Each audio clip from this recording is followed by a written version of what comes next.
So there are many ways that you can organize yourself to get to various meetings or whatnot on time. And some places are better than others, certainly. A paper calendar is great, but if you need alarms, one of the things that I use is Google Calendar because I'm a little bit crazy and a little bit OCD, but I am a former stage manager, so getting places on time is super important in our career. Um, it's one of those, if you're on time, you're late. And if was it no, if I'm sorry, if you're early, you're on time. If you're on time, you're late situations. But I'll tell you how to do a little bit about this. So as you can see, today I have a thing at 10 o'clock my time. I also have pending tasks. This is simply a to-do list. Um, a bucket list. I try to do a couple things off my bucket list every month. I can keep track of my husband's on-call schedule. This is my professional email. This is actually my personal email. I have a Hebrew calendar, any Jewish holidays. You can subscribe to all sorts of calendars that you have. I'm Jewish, so Jewish calendars are helpful for me. Phases of the moon are helpful if you're Wiccan. Also keep yard sites, which is anniversaries of death, etc. This is also another one of my this after hours hypnotherapy one is also another company I own and have a travel schedule. Although realistically, I don't really put anything on that schedule anymore because nobody really seems to look at it. So let's say that you are interested in using Google Calendar to do whatever you need to do. Um, the first thing you need to do outside of setting yourself up and grabbing any calendar you want, if assuming you want to do that, is or also you can also import calendars, by the way. If you have if you're like in school and they use Google Calendar, you can import that too. But um but the big thing here is trying to just create an event. So it is a little bit late. But I did want to get this out as best as I can so I didn't have to forget. So what you do here is go up again about against here over this calendar. You see the word create. So let's hit create. What you're going to, well, you can realistically use I guess you can use appointment schedule two tasks if you have something specific you need to do. But really, I just use event for everything, including appointments. So let's create an event.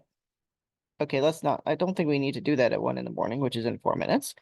But so anyway, what it's going to do is it's going to automatically bring up this little thing. And as you see here, there's a lot of information here, including the date, times. It also says does not repeat. We're coming back to that later. You can add guests. This will send an email to your guest and say, hey, can you join this? And it'll go on both y'all's calendars. Add a location if you wanted to do that, descriptions, busy, and notifications. We're coming back to that notifications in a little bit. But anyway, so we're just going to say, actually, let me see. Did I have my other thing scheduled? I think I have something. I actually have to make a schedule. Oh, I guess it's already in here. Never mind. But is that one in there? Trying to actually get something I actually need, but I'm very good at adding my stuff in when I need to have it done. Oh well, that's not a big deal. So I will actually I'll put in my dog's meds. I have a dog that has a lot of crazy meds that she just wakes me up realistically for. So she gets her first set of meal of things at 7 a.m. or roughly 7, 8 a.m. So I'm gonna add Sophie's meds.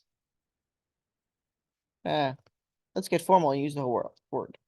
So Sophie's medications. As you see, that added that here 7 a.m., 8 a.m., whatever. You can change this. to any day you want. It doesn't matter. But in her case, her stuff does have to happen every day. You can also modify things through time zone. Like I use Eastern. Because that's where I am. And but like I said, Sophie's meds do show up. So when you hit this does not repeat, if it doesn't repeat, it's only gonna be there once. But I do have to feed this dog her morning meds every day. So I can just go down to daily, click that. And it's already gonna do that. Okay, good. And well, you also could do this crazy actually. Yeah.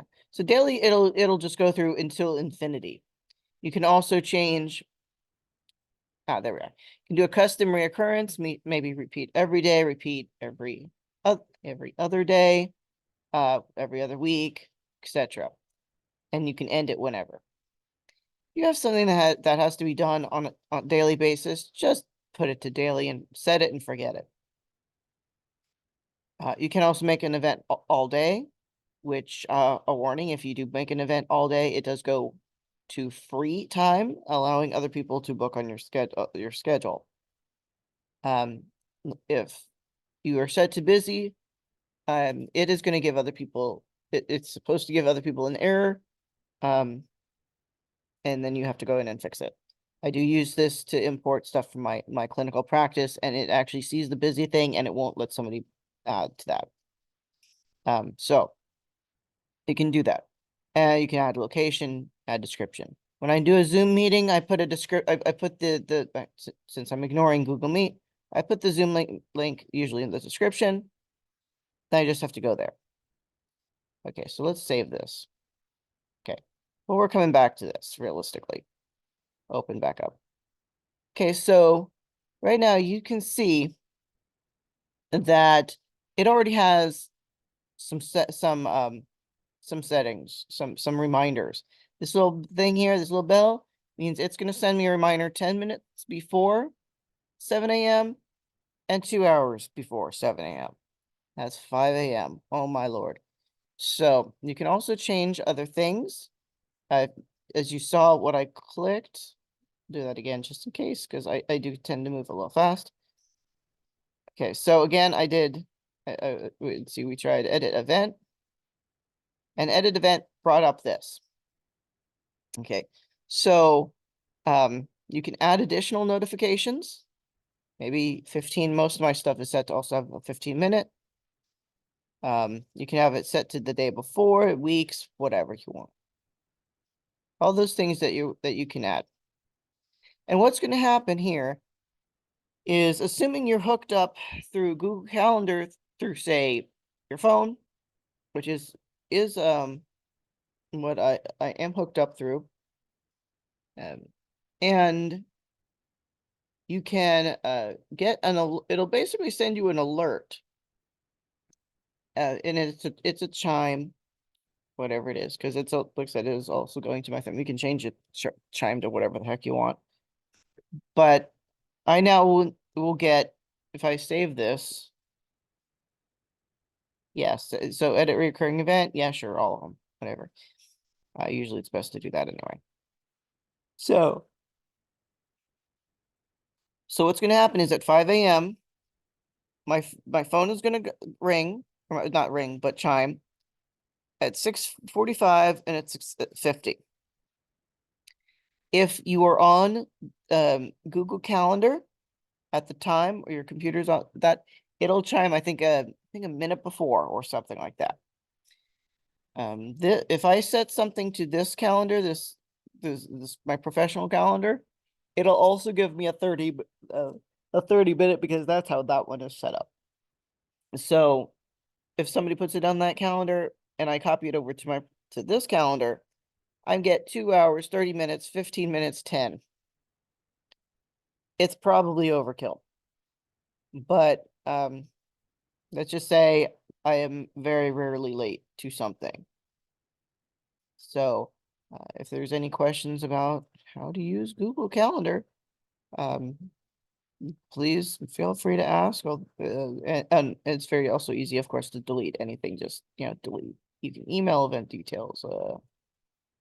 Like I said, you can move it around to whatever the heck you want. So hopefully that will um, help a little bit there. So once a stage manager, I guess always a stage manager with this. Said any questions, please let me know.